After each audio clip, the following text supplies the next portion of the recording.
Hello everyone, for today's video, gusto tayo ng bawang saka sibuyas. Ayan, gusto tayo dahil. Ayan, lagyan na natin yung chicken. Ay, nausukan.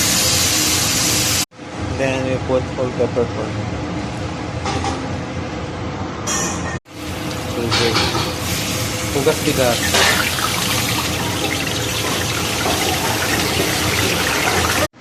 Lagyan na natin yung ating patatas.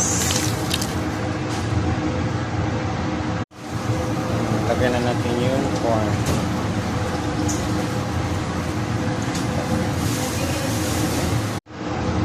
Then, ilagay na natin yung ating lettuce. Lettuce ang ilagay natin kasi nga wala tayong cabbage. So, from the scratch, ayan, lettuce na lang gamitin natin tayo.